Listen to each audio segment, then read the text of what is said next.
Le vent souffle, le calme règne, dans un paysage apocalyptique, erroné, le silence est roi. Et c'est aveuglé par d'épais nuages brumeux que, à Phoenix, en Arizona, cette ville chargée de sombres secrets ésotériques s'apprête à faire face à une épidémie virale biologique éradiquant tous les sentiments possibles, jusqu'à enfouir le monde dans la confusion, le doute et la haine. Les sentiments primitifs de protection troublent l'humanité.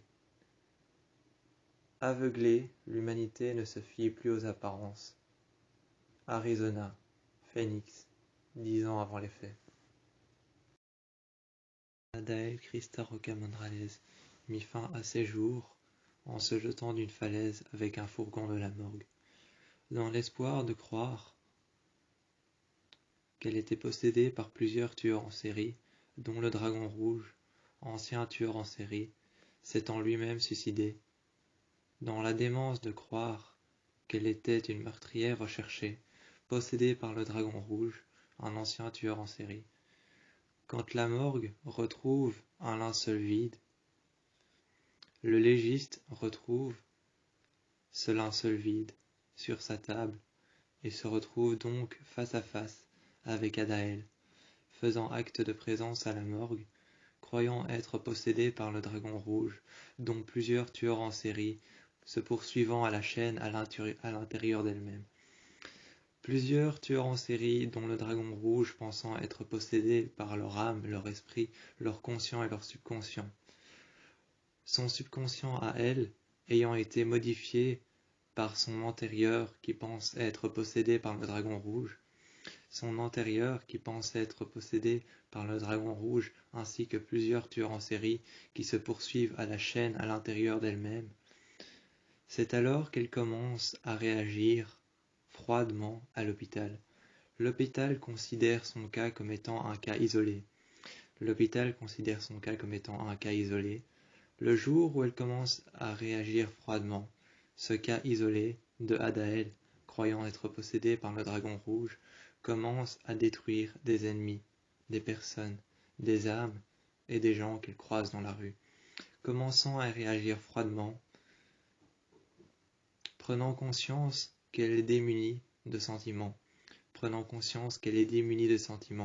désarmée de tout sentiment et d'émotion, prenant conscience qu'elle est dépourvue de sentiments, démunie de sentiments, désarmée de toute émotion et de tout sentiment, la voyant réagir froidement au fait qu'elle pense être possédée par le Dragon Rouge, l'hôpital commence donc à réagir et à lancer des recherches du corps qui pouvaient être son vrai corps, les recherches du corps qui pouvaient être le vrai corps qu'il y avait dans le fourgon, lançant des recherches aussi après elle-même, pour ne pas qu'elle n'atteigne d'autres personnes. Adael, ce soir-là, s'est jeté une nouvelle fois du pont, pensant mettre fin à ses jours, mettre fin à son subconscient qui avait été siphonné par l'antérieur de la présence des tueurs en série qui se poursuivaient à la chaîne dans son subconscient qui avait été siphonné, pensant qu'elle mettrait fin à ses jours, à ce qu'elle pensait, à ce qu'elle voyait et ce qu'elle entendait. On la retrouvèrent ce soir-là dans une ruelle, dans un simple linceul en plastique, à travers lequel, sur ce linceul, on put voir qu'il était vide lorsqu'on l'ouvrit. Lorsqu'on l'ouvrit, ce linceul avait été traîné dans des ruelles froides. Dans des ruelles froides et vides de Phoenix, en Arizona, ce linceul fut traîné par une personne qui ramène donc ce simple linceul vide à l'intérieur d'un fourgon, un fourgon de la morgue qui avait été lancé comme étant le fourgon qui allait la rechercher. Ce fourgon qui allait la rechercher avait été lancé à la poursuite de cette femme, Adael, qui avait pensé mettre fin à ses jours, pensant être possédée par le Dragon Rouge. On retrouvèrent alors plus tard un linceul vide dans une ruelle sombre d'Arizona. En Arizona, dans une ruelle sombre, on retrouvèrent un linceul vide. Face à ce linceul vide, une ombre, une femme, debout sur ses deux jambes, serrant le poing gauche, tenant un couteau à la main droite. Regardant la personne qui tirait le linceul vers le fourgon, elles s'attaquèrent à lui, sans même hésiter, sans même réfléchir, sans même hésiter, sans même pointer le couteau vers le bas, sans même pointer le couteau vers le bas pour se sentir désarmées, sans même réfléchir et sans même hésiter, sans une seule once d'agressivité. Elles l'agressèrent, elles se jetèrent sur lui, pointant le couteau vers le bas, vers cette personne qui avait trébuché sur le linceul, se retrouvant par terre, à genoux sur ses deux bras, reculant avec ses deux jambes. Elle se retrouve alors face à cette personne qui traînèrent le linceul vide.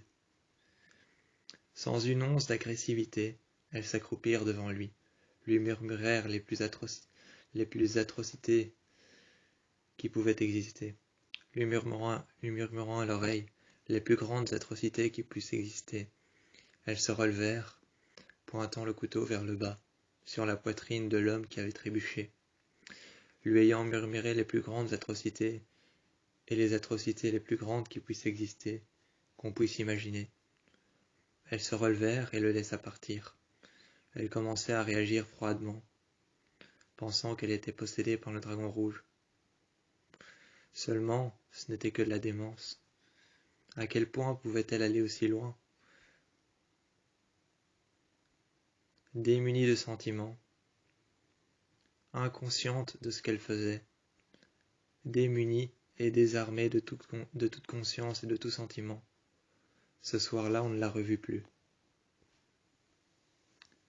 Mais tout ce dont avaient peur les habitants d'Arizona et les habitants de Phoenix, tout ce dont ils avaient peur, c'est que ce soir même, ce jour-là, elles réapparaissent, autre part, dans un autre endroit. Pas loin de Border Street, il y avait une ville abandonnée. Cette ville, qui paraissait à l'évidence abandonnée, à Border Street, il y avait une maison. Cette ville qui à l'évidence paraissait abandonnée, qui pour les humains, qui plus est, paraissait toxique,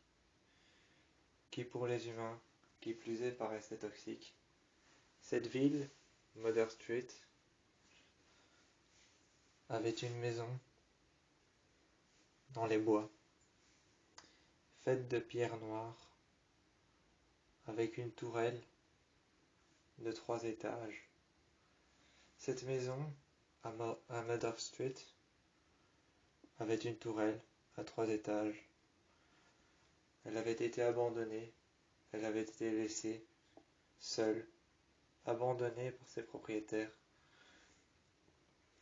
Il y a bien longtemps, cette maison avait été abandonnée par ses propriétaires, récupérée par d'autres propriétaires, de seconds propriétaires, qui ne sont jamais partis, mais qui pour autant ont laissé la maison vide derrière eux. Ces propriétaires qui ont abandonné la maison, qui ne sont jamais partis, on n'a jamais su ce qu'ils sont devenus, ils n'ont jamais laissé de lettres d'adieu, de souvenirs, de traces, rien. Ils n'ont rien laissé, pas de souvenirs, pas de traces derrière eux, pas de lettres d'adieu, pas de comment sont-ils partis. Sont-ils morts? Sont-ils toujours vivants? Vivent-ils en cavale? Cette maison, à Border Street, avait bel et bien une emprise sur les gens qui y venaient. Les derniers propriétaires à avoir repris la maison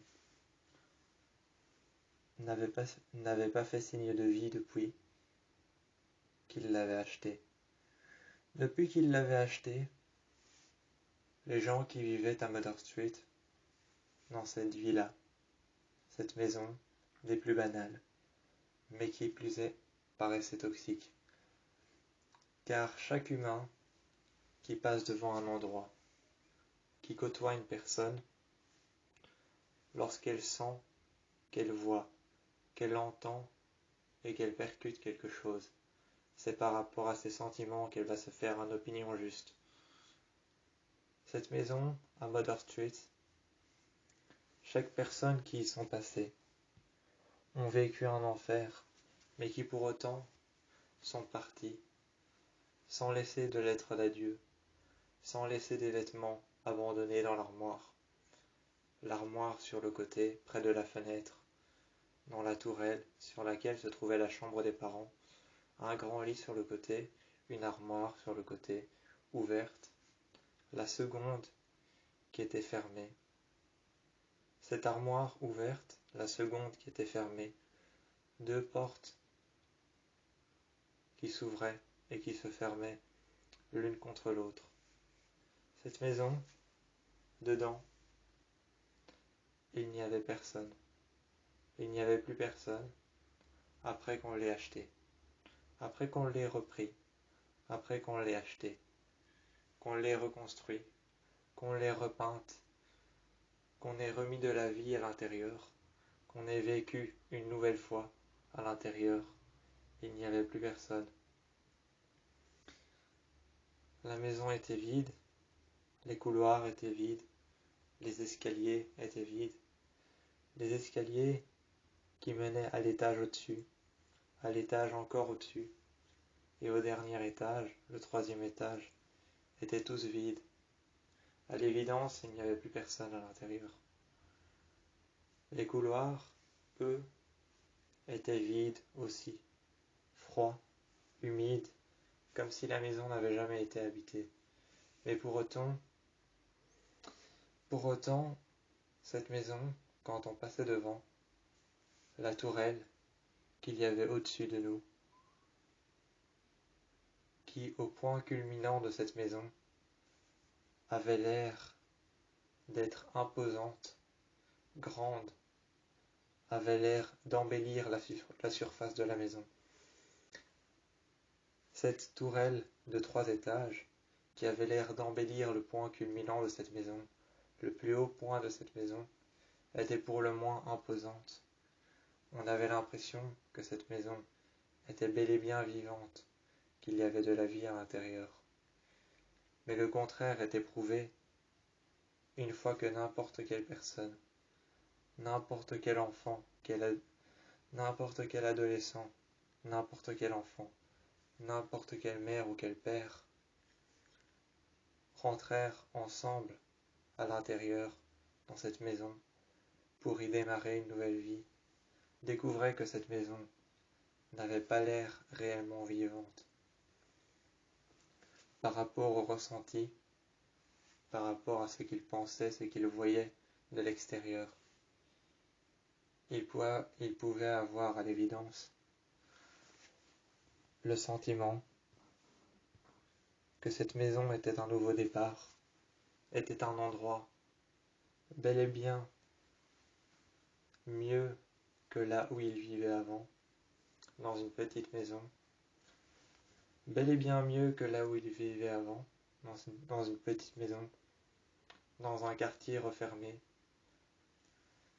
de l'Arizona, dans une petite maison abandonnée,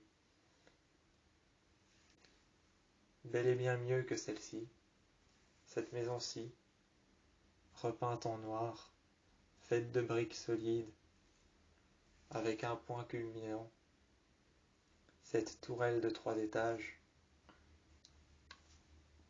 vaste, obscure, cette maison avait un lourd passé. Chaque personne qui y entrait disparaissait, sans laisser de traces, sans laisser de vêtements dans l'armoire, qui restèrent toujours entr'ouvertes. Cette autre armoire, à côté du lit, restèrent toujours fermées. À l'évidence, on ne savait pas ce qu'il y avait devant, ni même dedans, ni même derrière.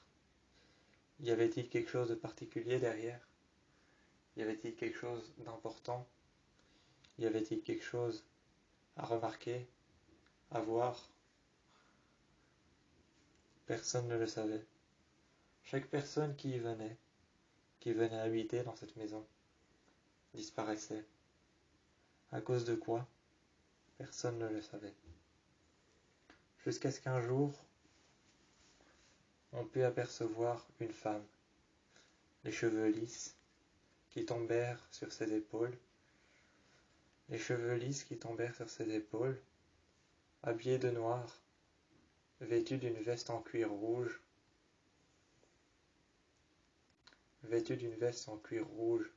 rouge sang.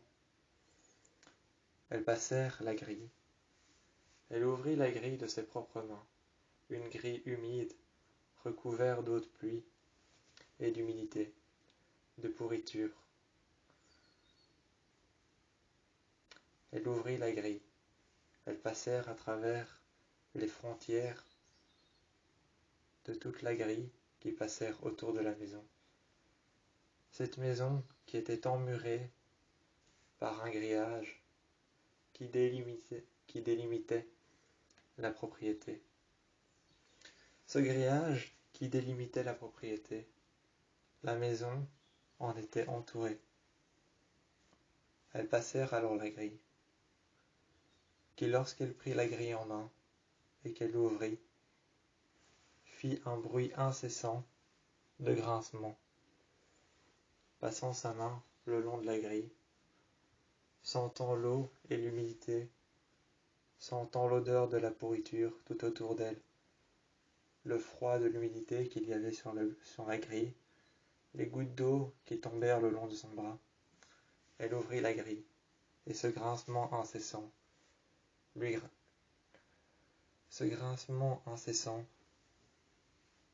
passèrent dans les tympans, lui grincèrent les oreilles. Ce grincement incessant lui pincèrent les oreilles, passèrent à travers ses tympans, comme si elles n'entendaient plus rien. Une fois à l'intérieur de la propriété, elles regardèrent le point culminant de la maison, cette tourelle à 3 étages, sur lequel au-dessus, il n'y avait qu'une petite surface de fenêtre, se demandant ce qui pouvait bien y avoir derrière ces 3 petites fenêtres. Elles regardèrent ensuite la maison. Cette maison, faite de briques massives, cette maison qui était faite de briques massives, elles la regardèrent. Maison qui visiblement avait été peinte en noir. Ces briques massives noires qu'elles regardaient avaient l'air comme par hasard, ces briques massives noires qui jonchèrent la maison à en faire les murs de devant, de derrière, sur les côtés, ainsi que les fenêtres et le point culminant de cette maison qui en était cette grande tourelle de 3 étages. Ces briques massives, ces briques de pierre qui avaient été peintes en noir, avaient l'air de lui parler, de lui dire quelque chose, de lui faire ressentir des émotions. Cette femme entrèrent à l'intérieur, de sang-froid, elles rentrèrent, sans même se poser la question s'il y avait quelqu'un qui y vivait. S'il y avait quelqu'un qui y vivait ou non, sans même se poser la question, elles rentrèrent. Laissant tomber par terre la poignée de la porte qui s'était défaite, elle fit un bruit, ce qui réveilla les parents qui étaient dans la maison. Les parents des enfants qui étaient dans leur chambre, ce qui réveilla les parents, qui descendit aussitôt en dévalant l'escalier. Ils descendèrent aussitôt en dévalant les escaliers. Les enfants se levèrent, et la jeune femme, aux cheveux lisses, à l'émotion neutre, à la veste en cuir rouge sang, se mit alors à regarder les parents, les enfants qui arrivèrent sur le côté d'un air apeuré et étonné. Cernés contre le mur,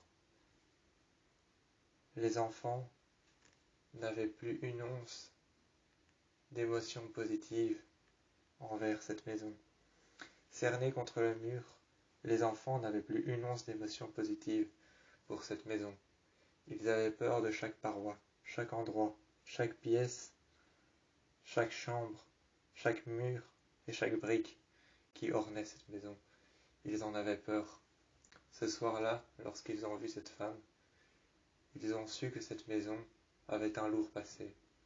Cernés contre le mur, ils ne savaient plus parler, comme paralysés par la peur, comme si toutes leurs émotions avaient quitté leur corps. Le moindre regard envers cette femme leur glaçait le sang. Cette femme se tournèrent alors vers les enfants, s'approchait du plus jeune, s'était abaissée lentement. Elle s'était abaissée lentement devant le plus jeune enfant, qui était cerné contre le mur noir, les briques noires qui formèrent ce mur. Il avait peur de tout ce qui pouvait se passer, tout ce qui allait se produire. Chaque brique, chaque arpin de terre, chaque pièce, chaque chambre, il en avait déjà peur.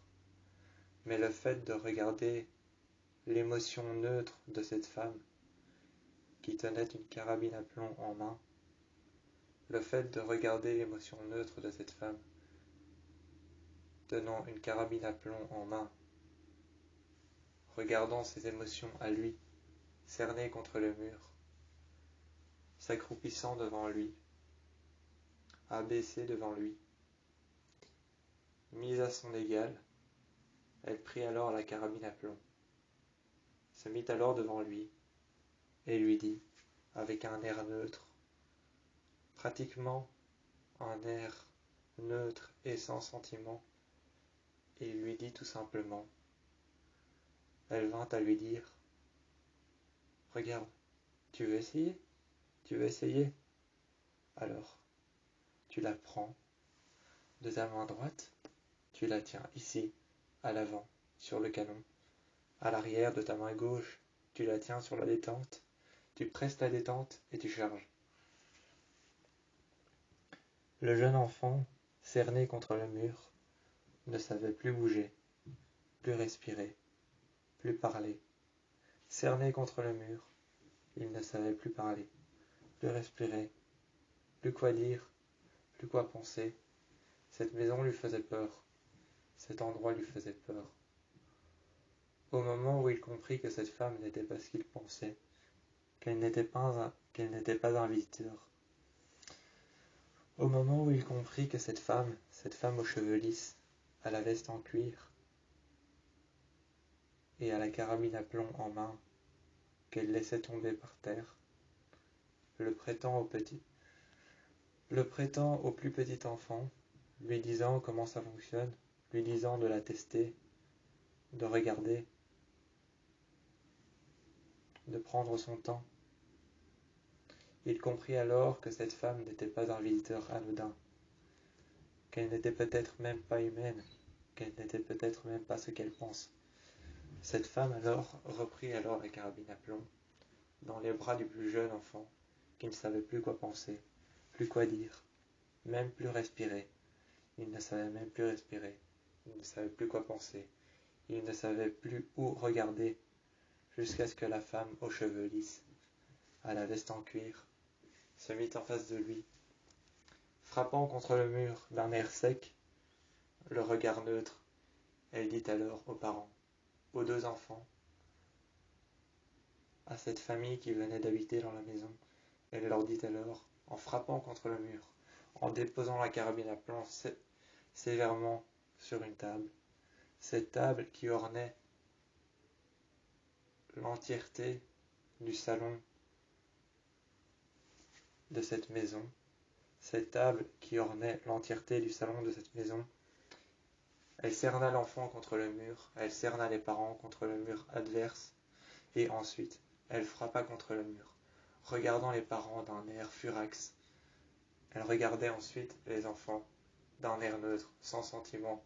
Elles déposèrent ensuite sur la table qu'il y avait en face des parents, sur laquelle elle avait posé sa main, D'un air furax, elles regardaient les parents. D'un air neutre, sans sentiment, elles regardèrent les enfants. Déposant à plat sa main contre le mur, elles regardèrent les enfants. Elle reprit la carabine à plomb. Dans les bras du plus jeune, elle reprit la carabine à plomb. La déposèrent sur la table et la frappant d'un air sec, elle dit alors tout simplement: « Dites-moi ce que je dois faire. »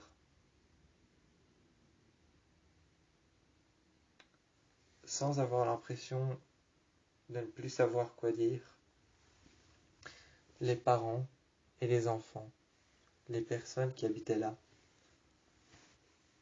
ne savaient pas quoi dire. Sachant ne plus quoi dire, ne plus sachant quoi dire, la mère, le père, les deux enfants qui étaient cernés contre le mur, la mère et le père qui étaient plaqués contre le mur. Assise au sol, la mère se bouchèrent les oreilles, mit alors ses deux mains sur son visage, se cachant les yeux avec la paume de ses mains, déposant ses doigts dans ses cheveux, croisant les mains au-dessus de sa tête, passant ses mains dans ses cheveux, se cachant le visage avec ses mains. Le père, qui lui était plaqué contre le mur, essayant d'atteindre les couteaux sur le côté. Elle-même l'avait remarqué, et la femme aux cheveux lisses prit alors tous les couteaux qu'il y avait sur la table, sur le côté, les déposèrent à son égard à côté d'elle, et vers les enfants, la mère qui releva la tête, sur la table, vit tous les couteaux qu'elle avait pris, que le père avait essayé de prendre pour se protéger, pour les protéger. À son égard, la femme aux cheveux lisses, sans émotion, regarda à nouveau les enfants, et s'en approcha, déposa la carabine à plomb. Cernée contre les murs, la femme aux cheveux lisses se mit alors à parcourir le salon. Elle regardait les murs, elle parcourut le salon, tout en regardant les enfants qui étaient plaqués contre le mur. Les enfants qui étaient plaqués contre les murs, les parents qui étaient de l'autre côté, faisant signe à leurs enfants de se taire, plaqués contre les murs eux aussi. C'est à partir de ce moment que chaque arpent de terre ont commencé à leur faire tellement peur que leur sang en est devenu froid. Chaque arpent de terre dans cette maison, chaque brique qui avait été repeinte en noir, plaquée contre les murs, à partir de ce moment-là, chaque brique, chaque mur, chaque pièce, chaque lieu, chaque porte, commencèrent à leur glacer le sang. La femme aux cheveux lisses, qui était avec eux, la carabine à plomb en main, les regardait, les uns après les autres. Elle les regardait. Elle s'était alors mise près des enfants, s'était abaissée, les avait regardés dans l'iris des yeux. Elle les avait regardés. Elle s'était ensuite tournée sur l'autre mur et avait regardé ses parents. Dans l'iris des yeux, tout comme les enfants, elles commencèrent alors peu à peu à les laisser là où ils étaient, plaqués contre le mur, les parents autant que les enfants. Elles les laissèrent là où ils étaient. Peu à peu, la femme aux cheveux lisses, aux cheveux noirs, commencèrent à prendre ses aises. Elle regardait un peu tout dans la chambre des enfants. Elle regardait les vêtements pliés qui avaient été préparés pour la veille, pour le lendemain. Elles rentrèrent dans la salle de bain, regardèrent les cosmétiques, regardèrent les savons, mit alors en route l'eau de la baignoire qu'elle remplit. Elle ressortit alors de la salle de bain. Elle mit en route la douche dans la cabine qui se trouvait juste à côté. Elle ouvrit la cabine, la porte vitrée. Elle mit en route la douche. La baignoire qu'elle fit couler. Elles regardèrent alors, tout en s'asseyant sur le bord de la baignoire, elles regardèrent alors la température de l'eau. En regardant la mère et le père, ainsi que les enfants, contre le mur, elles s'asseyèrent doucement, relevant ses cheveux vers l'arrière. Relevant ses cheveux vers l'arrière, elles s'asseyèrent doucement sur le bord de la baignoire, passèrent sa main dans l'eau en faisant des gestes de bas en haut, de long en large.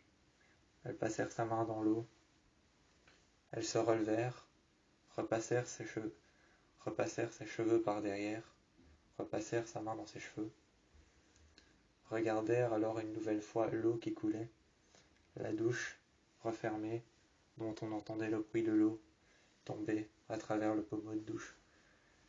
Elle se mit alors en face de la mère, qu'elle prit par le bras, sans même dire un mot. Elle lui dit alors : « Toi, tu vas à la fenêtre. » Elle ouvrit les rideaux, et elle mit alors la mère à la fenêtre. Comme manipulée, comme des poupées, comme manipulées par la femme aux cheveux lisses, comme des poupées dans une maison de poupées. Les parents, la mère, le père, les deux enfants, l'aîné et le cadet, étaient tous les deux terrifiés. Les parents, le père et la mère étaient tous les deux terrifiés à l'idée de savoir qu'elle commençait à s'installer. Elles commencèrent alors à les manipuler. Elle mit alors l'enfant à côté du mur, le plus jeune. Elle le prit par le bras, et à côté du mur, elle lui dit : « Tu restes debout. Tu restes debout. » Le jeune enfant était pétrifié. Il est donc resté debout.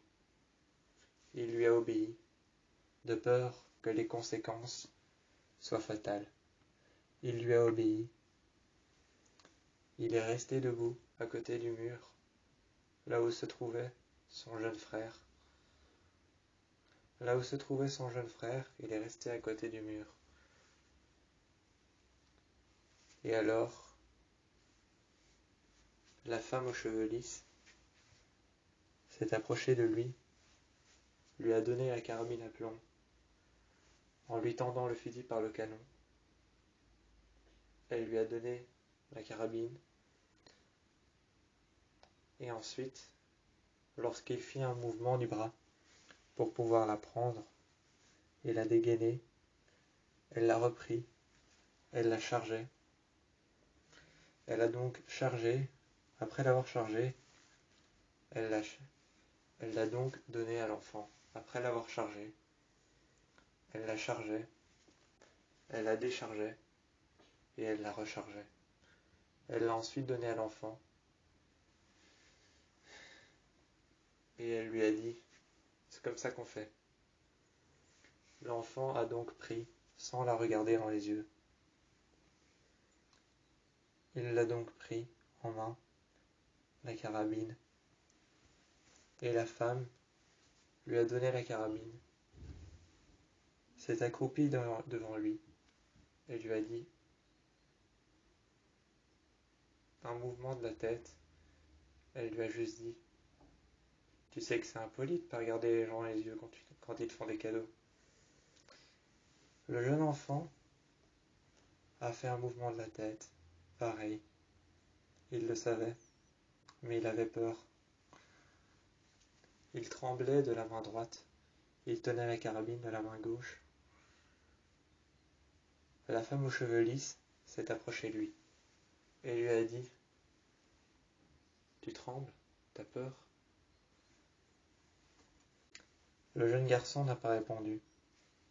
La femme aux cheveux lisses lui a dit « Tu sais que c'est pas bien de pas répondre quand on te pose une question ?» Il a donc commencé à répondre et à dire « Oui ». La femme aux cheveux lisses lui a dit « D'accord, alors regarde. Tu te mets face à ton frère, tu tiens par le canon, tu mets ta main sur la gâchette. » Le jeune enfant est resté comme ça pendant plus de 3 heures. La femme aux cheveux lisses a enlevé sa veste rouge, a enlevé son t-shirt blanc, les a tous les deux posés sur une chaise. Ils étaient tous plaqués contre les murs de la salle de bain. La femme aux cheveux lisses a déposé ses vêtements, les uns après les autres, sur une chaise. Elle s'est donc relevée, après avoir déposé ses vêtements.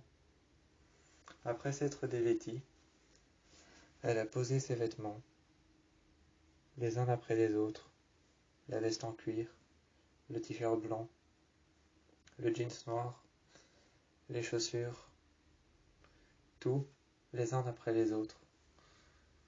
Elles demandèrent alors au père des 2 enfants et au mari de la jeune femme de lui défaire son soutien-gorge, et c'est ensuite qu'elles se retournèrent, sans émotion, vers lui.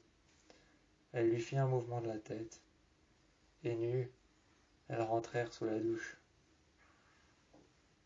Elle ressortit, nue et toute mouillée. Elles regardèrent la femme, la prit par le bras, la conduit alors jusqu'à la baignoire, et lui dit tout simplement « Rentre, rentre ».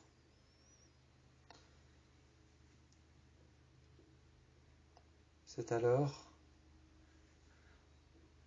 que la femme mit un peu plus d'opposition par rapport à sa situation. Elle mit de l'opposition par rapport à sa situation. Elle ne voulait pas rentrer. La femme aux cheveux lisses l'a regardée, a remis son t-shirt. Toute mouillée, recouverte d'eau, après être rentrée sous la douche, et après être sortie, elle a remis son t-shirt, son jeans, ses chaussures, les cheveux mouillés, le visage mouillé. Elle l'a regardé en mettant sa veste, en passant son bras droit, puis son bras gauche. Elle l'a regardé et elle a dit « Rentre, rentre, sinon… » La femme aux cheveux lisses est partie, près du plus jeune enfant, celui qui tenait la carabine à plomb, et lui a dit « Rentre, sinon… » Elles posèrent alors l'enfant, juste à côté de sa propre mère,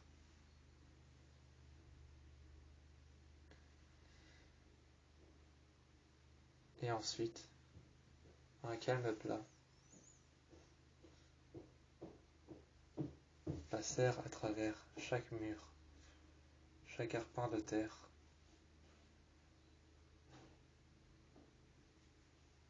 dans toute la maison, dans chaque arpin de terre, dans chaque mur,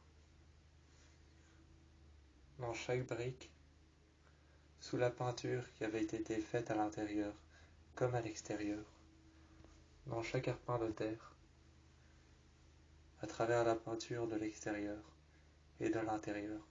Cette peinture noire, le silence comblèrent l'intérieur autant que l'extérieur.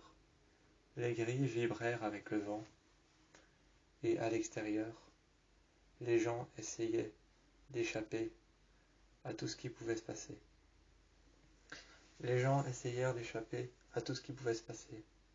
Ils fouillèrent en voiture, ils se cachèrent dans des maisons, ils essayèrent d'éviter la femme aux cheveux lisses, qui partout essayait de retrouver des gens, des victimes, des personnes qu'elle pouvait manipuler, comme des poupées.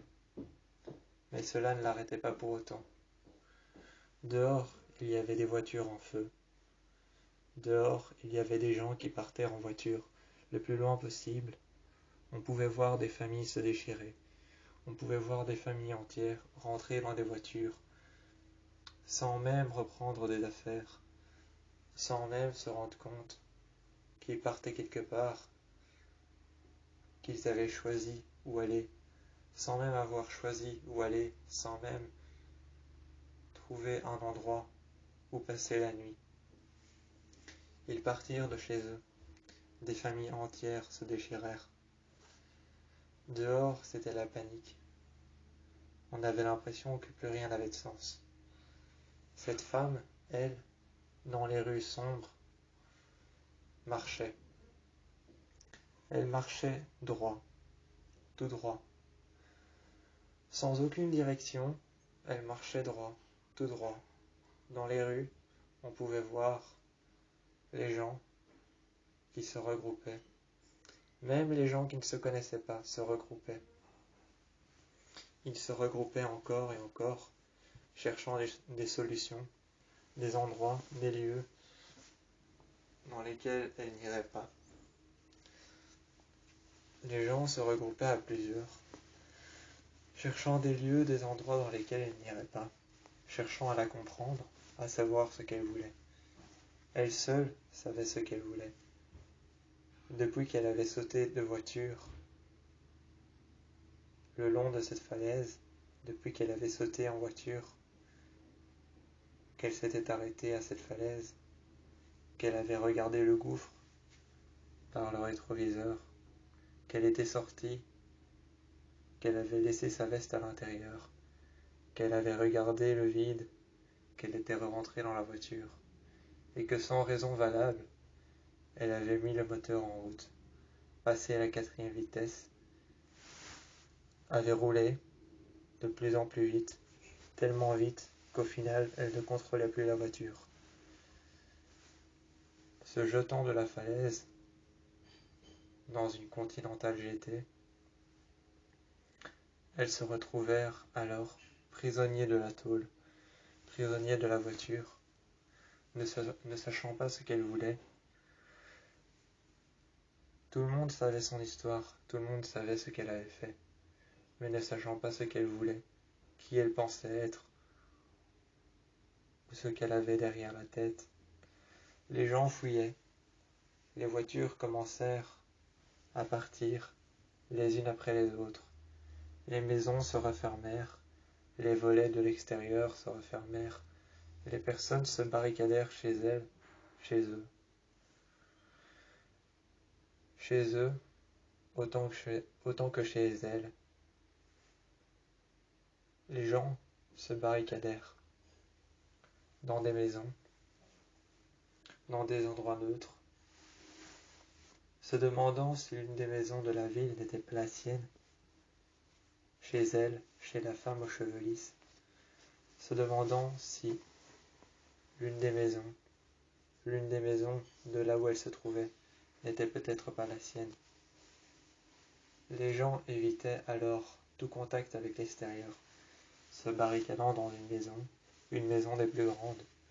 Chaque personne avait pour instinct de sauver sa peau, de sauver sa famille, de prendre leur voiture et de partir le plus loin possible, de se rejoindre dans une maison assez grande pour accueillir tout le monde. Comme un camp de réfugiés, tout le monde se rejoignirent dans une maison, l'une des maisons les plus grandes, réfléchissant à comment pouvoir survivre à cela. C'est alors que la nuit vint à venir. La nuit vint à venir, et les personnes qui s'étaient réfugiées en cette maison entendirent à l'extérieur des explosions, des voitures qui se mettaient à brûler, des églises qui commencèrent à chanter des chants paroissiaux les uns après les autres, des personnes qui commencèrent à se battre, des églises qui commencèrent à brûler, des maisons qui commencèrent à exploser, des gens qui commettaient des meurtres, qui faisaient certaines choses atroces, innommables et indescriptibles pour pouvoir échapper à la vue de cette de cette femme. Lorsque le gouvernement comprit que cette femme n'était pas simplement une menace, une folle, sortie d'un asile, qui avait essayé de se donner la mort, et qui aujourd'hui était sortie et cherchait à répandre la terreur, sachant que le gouvernement avait compris que ce n'était pas simplement une femme qui cherchait tout simplement à répandre la terreur, mais que c'était aussi une femme qui était dénuée de sentiments, démunie de sentiments, et qu'ils avaient découvert que cette femme n'était pas une simple femme. Tout le monde la considérait comme morte, disparue, ou comme une personne qui avait mis fin à ses jours, mais elle n'était ni morte ni disparue. C'était une femme comme toutes les autres, on pouvait la voir, on pouvait la toucher, on pouvait l'entendre. Elle était palpable, mais elle était démunie de sentiments. Elle ne ressentait plus rien, et le gouvernement comprit que ce n'était pas une simple femme qui était sortie d'un asile de fous, voulant mettre fin à ses jours, c'était aussi une menace biologique qui, par le simple fait du regard, pouvait transmettre à n'importe qui ce qu'elle ressentait, c'est-à-dire plus rien. L'humanité a été décemment menacée du fait de s'autodétruire tout seul. Les gens devaient se barricader chez eux pour y survivre. L'humanité était décemment menacée par une menace biologique qui ne ressentait ni sentiment, ni rien, ni même une once de sentiment, plus rien, elle ne ressentait plus rien. L'humanité était menacée par la biologie, par cette chose qui ne ressentait rien, et qui voulait décemment semer le chaos. Dans les rues, d'aussi loin qu'ils pouvaient penser être en sécurité. Tout le monde cherchait un endroit, une maison, une ancienne église, un lieu dans lequel se réfugier. Qu'il soit à plusieurs ou seul, tout le monde cherchait un endroit dans lequel se réfugier. Certaines personnes qui partaient seules finissaient soit avec d'autres personnes, soit par se donner la mort dans un endroit terrible dans lequel ils n'avaient aucune idée de ce qui allait leur arriver. Les personnes qui étaient seules finissaient souvent mortes dans un accident de voiture. Ils n'avaient aucune idée de ce qui pouvait leur arriver. Soit elles finissaient mortes, soit elles se réfugiaient avec d'autres personnes. La plupart du temps, les personnes qui partaient seules n'étaient pas si solides qu'elles le pensaient.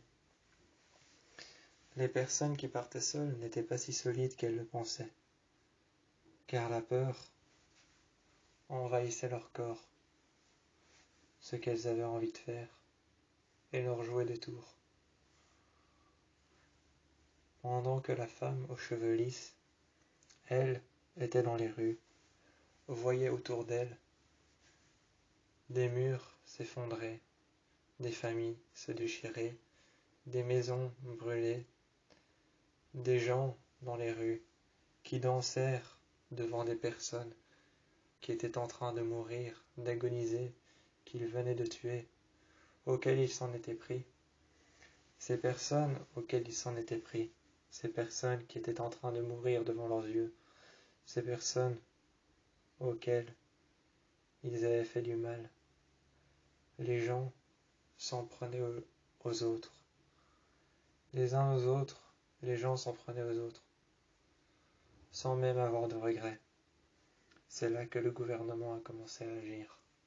Sachant que les gens s'en prenaient les uns aux autres, les personnes, importantes ou pas, les personnes importantes, les personnes qui vivaient encore dans les endroits dangereux, commençaient à s'en prendre aux autres.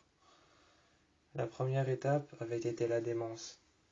Les gens commençaient à sombrer dans une démence paranormale et surnaturelle, auquel ils pensaient que chaque personne, chaque endroit et chaque lieu n'était jamais sûr, que chaque personne avait des intentions néfastes envers les autres. Comme chaque personne avait des intentions néfastes envers les autres, il pensait à chaque fois que ces personnes devaient être tuées. Mais lorsque ces gens comprenaient qu'elles ne devaient pas être tuées, qu'ils avaient sombré dans la démence, le gouvernement a agi, a lancé des avions de chasse, a lancé des gardes dans les rues,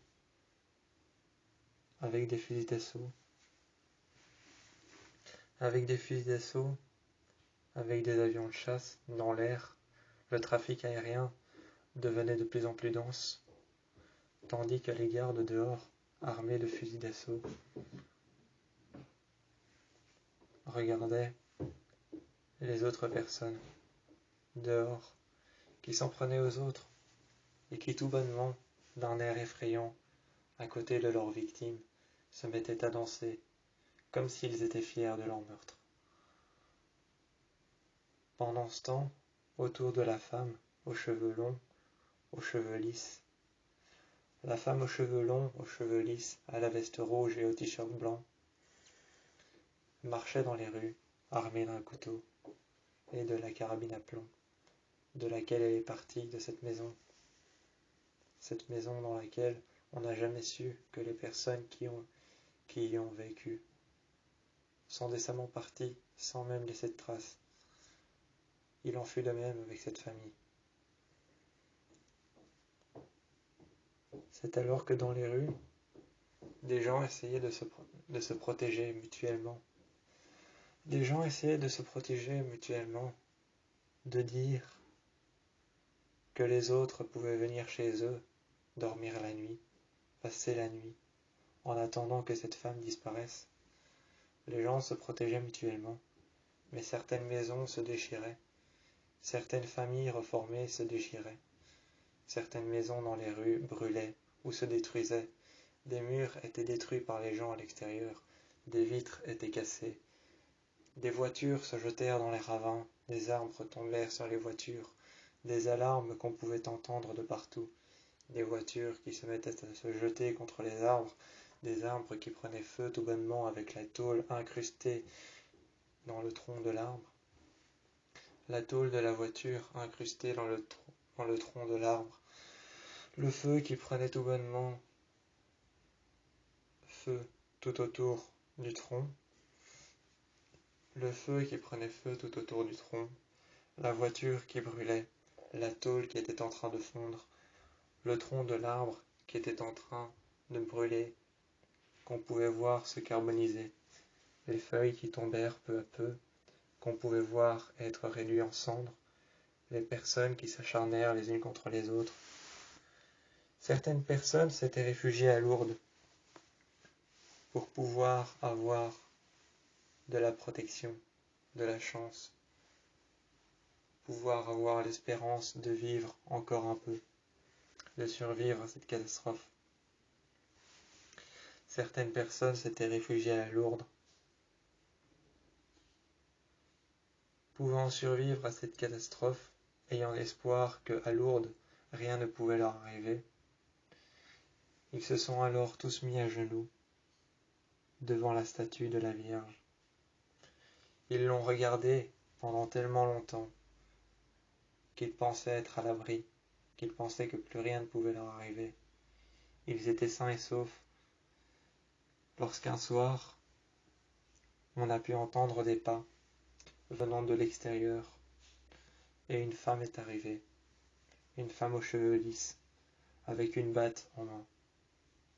Elle est arrivée, elle la traînait par terre, elle avait une pelle dans l'autre main qu'elle traînait par terre, elle avait une batte en main que tout autant elle traînait par terre. Elle regardait les gens à Lourdes, en train de prier, en train de regarder la statue de la Vierge. Lorsqu'elle est arrivée, la statue de la Vierge a commencé à trembler. Les gens ont commencé à avoir peur, à se tenir les uns contre les autres. Ils ont commencé à avoir peur, à se tenir les uns contre les autres.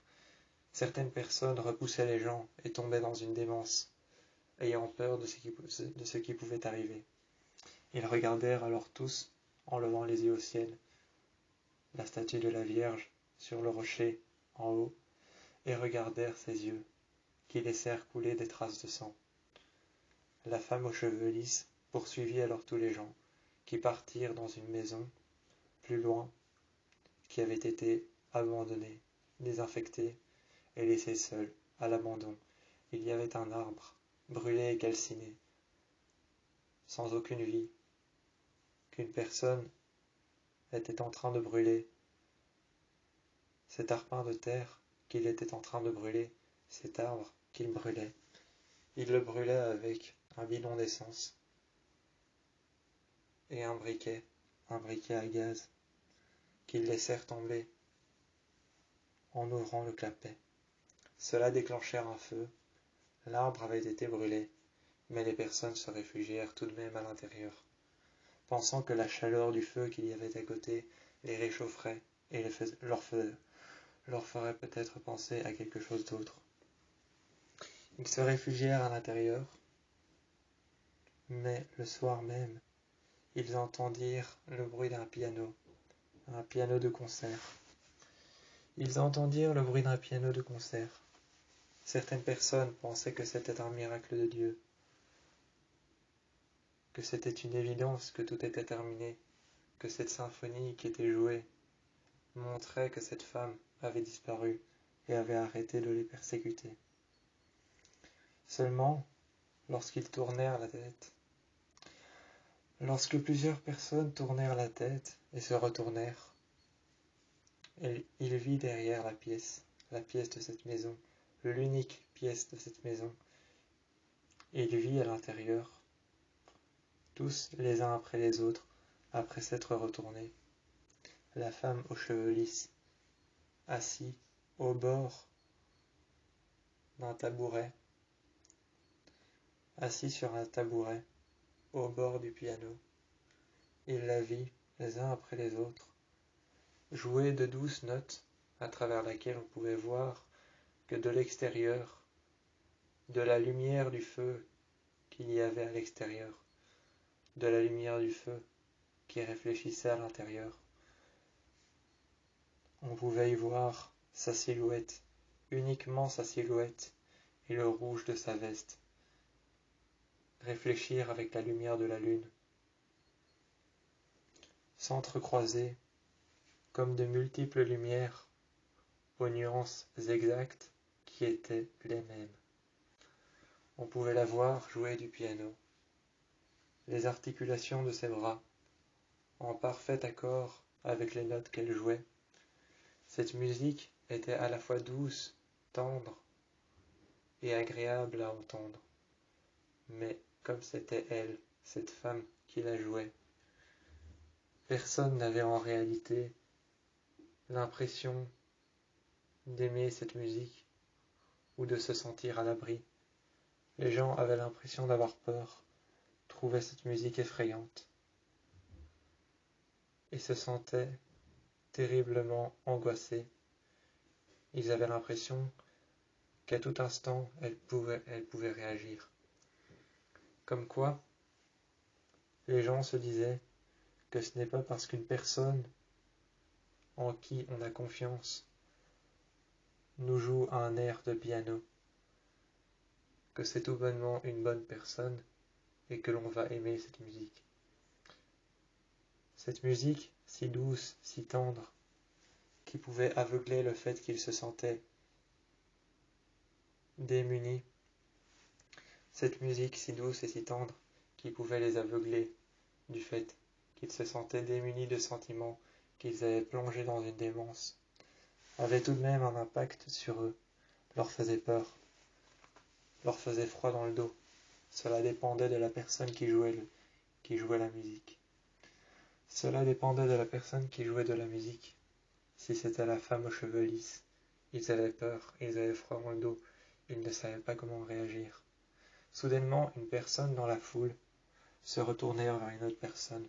Lentement, elle prit un couteau par terre, une lame qu'elle avait trouvée. Elles la serrèrent tellement fort dans ses mains qu'elles en firent saigner les paumes de ses mains et les articulations de ses doigts. Elles s'acharnèrent sur une autre personne, qui essayèrent tout bonnement de sortir en vie de l'acharnement de cette femme. et cette femme, qui, elle, la femme aux cheveux lisses, jouèrent du piano, regardèrent les uns contre les autres, les humains, s'acharner, l'un contre l'autre, elle les regardait, passant d'une note blanche à une note noire, passant d'une note faible à une note plus haute, passant d'une note plus haute à une note plus basse, une note faible à une note plus puissante. Elle continuait à jouer du piano. Elle regardait les autres, dans la maison, dans la seule pièce de la maison, s'acharnaient les uns contre les autres, en même temps que la musique qu'elle jouait. Elle écoutait les cris, elle regardait les gens s'acharner les uns contre les autres, les personnes qui hurlaient et qui criaient, qui essayaient de s'en sortir indemnes, qui essayaient d'atteindre la porte pour l'ouvrir et la refermer, pour sortir vivant et enfermer cette femme une bonne fois pour toutes. Sachant que certaines personnes pensaient que même s'ils l'enfermaient, elle allait en sortir. Ces personnes qui s'acharnaient les uns contre les autres, pour la femme aux cheveux lisses, c'était comme une mélodie, comme un chant, le chant des oiseaux qu'on peut entendre le matin. Le chant des oiseaux qu'on peut entendre le matin lorsqu'on n'est pas encore réveillé, qu'on se sent de bonne humeur, et qu'on peut se dire enfin en ouvrant les yeux que c'est le jour, que c'est le matin, qu'un nouveau jour commence, que c'est une journée qui va commencer, qu'on a des choses à faire, qu'on a des endroits où aller. Pour elle, le cri de ces personnes qui s'acharnèrent les unes contre les autres, c'était comme cette musique qu'on entend le matin, le chant des oiseaux, lorsqu'on sait qu'on a des choses à faire et qu'une nouvelle journée démarre. Eh bien, les gens qui s'acharnèrent les uns contre les autres, c'était sa mélodie de piano. Cette mélodie de piano qui ne cessait que quand chaque personne avait réussi à trouver un moyen de se calmer ou de partir, de sortir indemne et de courir jusqu'au dernier commissariat qui pouvait être le plus proche. Commissariat qui ensuite allait appeler les urgences, sachant que la personne qui s'en était sortie indemne allait dire qu'il y avait plein d'autres personnes dans une église abandonnée qui elle-même, le temps que l'ambulance arrive, que la police arrive, le temps que l'ambulance arrive et que la police arrive, qui elle-même, l'église abandonnée dans laquelle elle s'était réfugiée, avait brûlé. Les gens avaient été récupérés sains et saufs, un à un, par les pompiers, avaient été appelés par la police à dire un témoignage, ce qui s'était passé, à leur dire ce qui s'était passé. Concrètement, ils devaient leur dire ce qui s'était passé, avec les émotions, avec ce qu'ils avaient ressenti, ce qu'ils avaient pu voir, ce qui leur avait fait peur, ce qui les avait effrayés, ce qui les avait angoissés, ce qui les avait poussés à se plonger dans une démence. Ils avaient été invités par la police à dire un témoignage en toute sincérité, avec les sentiments qu'ils avaient ressentis. La police avait demandé aux pompiers qui venaient d'arriver, déposant le camion à la gauche de l'église, le parquant à la gauche de l'église, ils sortirent alors, les uns à la suite de l'autre, avec un tuyau d'eau, sur lequel ils lancèrent de l'eau sur les flammes. Ils rentrèrent à l'intérieur, récupéraient les gens qui y étaient restés coincés. Une fois les flammes éteintes, une fois les ruines asséchées par les flammes et mouillées par l'eau qui avait éteint les flammes, la police était rentrée à l'intérieur. avait été chercher la femme aux cheveux lisses, avait été la chercher, mais comme elle ne ressentait ni émotion, ni culpabilité, ni rien, elle ne bougeait pas, elle acceptait son sort, d'être arrêtée. Et au moment où la police voulait franchir la porte de l'église, elle reprit feu. Elle reprit feu au moment où la police voulut franchir les portes de l'église. Et cette femme ouvrit la porte, brûlant encore sur la surface de ses bras et ses épaules. Elle sortit alors. Elle sortit doucement, levant les mains au ciel, les passant derrière sa tête, ses bras, ses avant-bras, ses épaules qui brûlèrent encore. Elles lâchèrent le poignard et le couteau qu'elle avait en main, l'arme qu'elle avait dans sa poche arrière. Elle s'était accroupie par terre, elle s'était mise sur les genoux, elle les avait regardés d'un simple regard. Et le policier s'était retourné de vengeance, de violence et de haine contre tous les policiers qui étaient venus avec lui. Quand est-ce que cette femme allait s'arrêter? Allait-elle s'arrêter quand l'extinction de la race humaine allait aboutir à sa fin? Ce policier s'était retourné contre lui-même et contre ses collègues. La race humaine était condamnée. Allait-elle s'arrêter quand la race humaine aurait disparu? Allait-elle s'arrêter un jour quand la race humaine aura disparu, aura abouti à sa fin? Que voulait-elle? Personne ne le savait, mais tout le monde regardait les flammes brûler. Les flammes qui brûlèrent dans le silence. Silence interminable. Dehors, c'était la panique. Les gens commençaient à céder à la démence. Les gens, peu à peu, un à un, commençaient à céder à la démence, à la peur, à tout ce dont il leur était arrivé. Tout ce dont il leur était arrivé, ils commençaient peu à peu à céder à la démence, à la peur, à tout ce qui leur était arrivé. Ils cédaient, et peu à peu, on pouvait voir dans les rues, dehors, il était exactement 11h54, quand on pouvait voir que dehors dans les rues, il y avait des chars conduits par les citoyens qui étaient dans la rue, qui s'acharnaient sur les autres, qui écrasaient les voitures qui étaient garées, qui écrasaient les voitures, leur passant par-dessus, qui étaient tout bonnement en train de rouler. Les gens n'avaient plus aucune règle. C'était comme si cette femme aux cheveux lisses avait pris le dessus sur leurs sentiments à eux. Certaines personnes se tuaient accidentellement en prétendant que c'était la femme aux cheveux lisses qui leur avait dit de le faire. Certaines personnes se tuaient accidentellement en prétendant que c'était la femme aux cheveux lisses qui les avait poussés à le faire, qui leur avait dit de le faire. Une personne avait pris sa voiture, avait roulé tout le long d'une route entre les champs, regardait par sa fenêtre, agrippée à son volant, elle avait peur. Elle était à sa voiture, agrippée à son volant, elle avait peur. En plein milieu des champs, elle roulait sur une route déserte. Elle regardait par la fenêtre, elle regardait par le pare-brise. Elle était en train de se répéter. Elle m'a dit de le faire, elle m'a dit de le faire, elle m'a dit de le faire, elle m'a dit de le faire, elle m'a dit de le faire.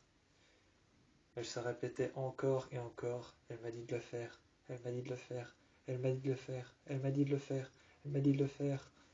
Elle se le répétait encore. On pouvait voir que cette femme ou cet homme qui tenait le volant de sa voiture, qui était parti, tout comme plusieurs autres femmes et plusieurs autres hommes qui étaient partis en voiture, roulait sur des routes abandonnées, Ils regardaient par leur pare-brise quelque chose qu'ils avaient l'air d'attendre, quelque chose qu'ils avaient l'air d'attendre. Et tout bonnement, lorsque l'occasion se présentait, lorsqu'ils voyaient un mur, une ruine, ou encore des barrières électrifiées, des barrières qu'on pouvait mettre au bord des champs qui avaient été électrifiées, des barbelés ou même des piquets en bois, le tronc d'un arbre ou encore un fossé, le long d'une route, lorsqu'ils voyaient ça, ils n'hésitaient pas un instant à sauter dessus avec leur voiture. Ils tournaient, mettaient la marche arrière, accéléraient, et ils tournaient sur le côté. En avançant le plus vite possible, en regardant les yeux dans le vide, ce dont sur quoi ils avançaient, ils se jetèrent alors sur un arbre qu'il y avait sur le bord de la route. Une deuxième personne s'était jetée dans des barbelés, et une troisième s'était jetée avec sa voiture dans des fils électriques, déclenchant un court-circuit dans le moteur de sa voiture, déclenchant tout simplement une perte d'essence. Ce court-circuit vint à se lancer dans l'essence, qui déclencha un feu, qui déclencha une explosion, et ensuite ces trois personnes, sur la route, sur le bord de la route, qui ont foncé dans un arbre, dans un sentier, qui ont foncé dans un trou perdu, et qui ont foncé contre un arbre, se sont accidentellement pris la vie. Ces personnes qui se sont accidentellement pris la vie en fonçant contre un arbre, faisant en sorte que la voiture qu'il y avait contre l'arbre, encastrée dans l'arbre, la tôle avait tout bonnement percé le réservoir d'essence. La deuxième, qui s'était encastrée dans un poteau électrique, avait déclenché de l'électricité, qui avait déclenché une perte d'essence dans la seconde voiture, qui avait déclenché un feu. Ce feu était en train de chauffer la voiture suivante, qui, elle, s'était jetée contre une barrière électrique. Cette barrière électrique qui avait lancé un courant dans la seconde voiture, ce courant qui avait été lancé sur l'essence qui était en train de couler par terre sur la route, déclencha une explosion seconde, qui déclencha une seconde explosion, qui fit exploser les trois voitures. Ces personnes qui s'étaient répétées en roulant, elle m'a dit de le faire, elle m'a dit de le faire, elle m'a dit de le faire, elle m'a dit de le faire, s'étaient arraché la vie, mais ne savaient pas que cette femme était toujours d'activité. Elle cherchait encore et encore tout bonnement à tuer les gens, sans savoir qu'ils n'avaient plus de sentiments, qu'ils avaient sombré dans la démence, et qu'ils étaient devenus peut-être comme elle. Ils l'avaient vue, ils l'avaient regardée, à travers leurs iris, derrière leurs pupilles, ils l'avaient vue. Cette femme leur avait arraché leurs sentiments. Maintenant, tout ce qu'il fallait faire, c'était qu'une personne encore lucide, qui s'était enfermée et qui n'était pas sortie, trouve un moyen de comment arrêter cette femme. Cette femme qui avait regardé une autre femme qui s'était enfermée dans un home, une infirmière qui s'était enfermée dans un home, qui s'occupait des vieilles personnes, des personnes âgées. Cette infirmière qui s'occupait des personnes âgées, des vieilles personnes. Cette infirmière avait regardé par la fenêtre ce qu'il se passait réellement, avait ouvert les rideaux. Elle s'était retournée pendant une fraction de seconde, le temps qu'elle entende un bruit et qu'elle se retourne. La personne âgée dont elle s'occupait s'était accrochée à sa ceinture, au lustre suspendu au mur. Elle s'était alors retournée. Elle avait vu la personne âgée dont elle s'occupait. Cette personne s'était attachée avec sa ceinture au lustre accroché au plafond, au lustre accroché au mur. Son bras était tendu, accroché au mur, au lustre du mur, et sa tête était accrochée avec sa ceinture, dont son bras qui était suspendu au mur, au mur. Son bras qui était suspendu au mur par un lustre qui était accroché au mur. Au plafond, sa tête y était suspendue par une ceinture qu'il avait trouvée quelque part. Pendant une fraction de seconde, elle a dû regarder dehors, ouvrir les rideaux et voir ce qui s'était passé. Elle s'était retournée. Elle avait retrouvé la personne dont elle s'occupait, accrochée à un lustre, accroché au mur de gauche, son bras suspendu et sa tête accrochée au lustre du haut, avec une ceinture qu'il avait tout bonnement pris à son pantalon. Cette femme qui avait décroché le corps avait vu ce qui s'était passé dehors, avait regardé la femme dans les yeux. Peu de temps après, elle s'est alors retrouvée seule. Elle a été voir dans la pharmacie de la femme dont elle s'occupait, qui est morte dans son rocking chair. Cette femme qui est morte dans son rocking chair, après l'avoir détachée du lustre sur lequel elle s'était pendue, l'infirmière l'a donc posée dans son rocking chair. Elle se balançait, les bras qui pendaient vers le bas. Elle était sans vie. L'infirmière a donc été voir dans la pharmacie de la dame dont elle s'occupait. Elle a pris ses médicaments, des calmants qu'elle prenait pour soigner ce qu'elle avait, une démence paranormale. Elle les a alors pris. Elle a pris un cacheton, puis 2 cachetons, puis 3 cachetons, puis 4 cachetons, ensuite 5, 6, et ensuite toute la boîte. Elle s'est assise et patiemment à côté de la personne qui était morte, la personne dont elle s'occupait, cette femme, les bras dans le vide, sur son rocking chair, qui était en train de se balancer en avant en arrière. L'infirmière tombait à côté, sur une chaise, assise, la tête vers le bas. Elle s'était droguée, elle s'était tuée, elle avait pris des calmants, toute une boîte, et c'en était fini pour eux. Une seconde personne qui avait regardé dehors pour voir si son fils était en sécurité était dans son garage, s'était enfermé, et comme hypnotisé, comme guidé par quelque chose qu'il entendait, qu'il ressentait. Ils fermèrent la porte de son garage. Il ouvrit le coffre de sa voiture, sortit une bouteille d'oxygène qu'il perça, qu'il mit à côté de soi, un masque à oxygène. Ils accrochèrent ensuite le masque à oxygène, le tuyau du masque à oxygène, ils l'accrochèrent à sa voiture, notamment, plus concrètement, il se mit par terre, il mit le masque à oxygène, il perça la bonbonne d'oxygène qu'ils déposèrent par terre. Et ensuite, après quelque temps, on put le voir comme hypnotisé, guidé par quelque chose, par un sentiment.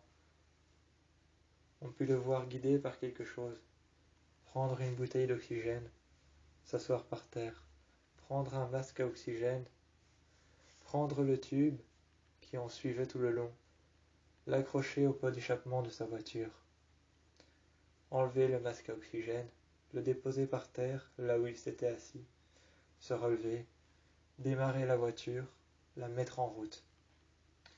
Il a alors mis la voiture en route. Le gasoil et tout ce qui s'échappait du pot d'échappement est passé dans le tube. Il s'est réassis par terre. Il a regardé la fumée traverser tout le long du tube, arrivant jusqu'au masque. Il a attendu. Il a attendu de s'asphyxier, seul. Une fois asphyxié, on l'a entendu tousser. On l'a entendu tousser, encore, encore et encore. On l'a entendu essayer d'enlever le masque, l'ayant serré tellement fort qu'il n'y arrive plus. Mort asphyxié, la tête penchée sur le côté, mort asphyxié, et pratiquement lacéré par le nœud qu'il avait fait à l'arrière de son cou, tellement fort qu'il en avait mal et qu'il ne savait plus enlever. Mort asphyxié dans son garage, Une autre femme qui, elle, regardait ce que faisaient ses voisins, s'ils étaient dehors ou pas, regardait tout simplement ses voisins, ce qu'ils faisaient. Et c'est en regardant dehors qu'elle prit alors la lavette qu'elle avait en main, la lavette, l'éponge et le désinfectant qu'elle avait en main. Elle les prit tous les deux, elles les posèrent par terre, elle reprit le désinfectant, le déposèrent sur la puce-fenêtre, et ensuite, elle partit dans sa cuisine, comme hypnotisée, encore une fois, ayant l'impression d'être guidée par quelque chose, elle partit dans sa cuisine, elle revint avec un verre qu'elle déposa sur la puce-fenêtre, elle reprit le désinfectant, le produit de vaisselle, elles les mélangèrent tous, un à un, les mit dans son verre, versèrent de l'eau, se mit à boire devant la fenêtre. On put la voir par terre s'écrouler. Devant sa fenêtre, qui donnait vers l'extérieur, elles s'écroulèrent, et de la salive blanche sortèrent de sa bouche. Ses yeux devinrent rouges, ses yeux devinrent rouges. Ensuite, ses nerfs dans les yeux exposèrent un à un. Ses iris bleus restèrent bleus, mais devinrent peu à peu gris, comme une femme aveugle qui s'était donné la mort. Elle se mit alors à convulser. Les convulsations avaient duré quelques minutes et s'étaient arrêtées. Sans plus, elle s'était donné la mort en ayant bu de l'acide sulfurique. Ne sachant pas ce qu'elle faisait, comme guidée par quelque chose qui lui disait quoi faire, elle avait mélangé tous les bons accessoires, tous les bons liquides pour créer un acide sulfurique parfait. Elle avait mélangé tous les acides parfaits pour créer de l'acide sulfurique parfait. Elle en avait versé dans son verre qu'elle avait pris à la cuisine, elle l'avait bu, et devant sa fenêtre elle s'est effondrée. Elle ne s'est plus jamais relevée, jusqu'à ce qu'on trouve son corps en décomposition. Et ce fut comme ça pour beaucoup de personnes qui se donnèrent la mort. Une personne avait demandé à son fils, qui était en train de dormir, lui avait murmuré à l'oreille: « Quand tu te réveilleras, endors-moi vivant. Quand tu te réveilleras, enterre-moi vivant. Endors-toi. » Cette personne qui lui avait murmuré à l'oreille: « Quand tu te réveilleras, enterre-moi vivant dans le jardin. » Lorsque cette personne était repartie, elle s'était mise dans le jardin, dans un trou qu'il avait déjà creusé à l'avance. Il avait fermé les yeux. Son jeune fils, qui dormait, qui avait entendu la phrase, s'était relevé, avait ouvert les yeux et avait marché jusque dehors. Il avait marché jusque dehors. Son jeune fils, qui avait entendu la phrase, avait marché jusque dehors. Torse nu, son jeune enfant, torse nu, en jeans, avait marché jusque dehors. Avait regardé par la fenêtre s'il n'y avait personne qui le regardait. Il avait pris une pelle et avait tout bonnement refermé le trou avec toute la terre qui avait été creusée. Il venait d'enterrer son père, et lorsque son père avait été enterré vivant, ne savait plus respirer, ni même voir ou entendre. Tout ce qu'il savait ressentir, c'était peu à peu chaque organe de son corps qui s'éteignait les unes après les autres, jusqu'à ce que le dernier battement de son cœur, la dernière pulsation, s'arrête. Ils ont alors trouvé un moyen pour arrêter cette femme. Une personne a trouvé un moyen. C'était de brûler les archives, brûler les dossiers, brûler l'endroit dans lequel elle avait été internée. Il s'était alors dit: je vais brûler l'endroit, brûler les dossiers, brûler sa chambre, brûler ses affaires, brûler là où elle vit, brûler là où elle est passée. Les gens qui l'écoutèrent parler à travers un parlophone, en haut d'une maison, en haut de la terrasse d'une maison, se demandèrent pourquoi il disait ça, car partout où elle est passée, c'était toute la ville, toutes les rues de la ville, toutes les maisons, toutes les églises, toutes les enceintes des écoles. Si nous devions la tuer, nous devions brûler tout ce qu'il y avait dans la ville. Cette personne avait dit, on va pas seulement brûler là où elle est passée, mais là où elle vit. Ils sont allés jusqu'à la Maison Noire, ils l'ont brûlée. Au moment où les dossiers ont commencé à prendre feu, au moment où sa chambre dans la Maison Noire, dans la forêt, a commencé à prendre feu, la femme s'est tournée vers toutes les personnes qui habitaient Phoenix, les a regardées, ses yeux sont devenus bleus. Et soudainement, toutes les personnes ont commencé à se tourner vers elle, à la suivre comme une armée, avec un couteau vers le haut, couvert de sang, comme s'ils avaient déjà commis un meurtre.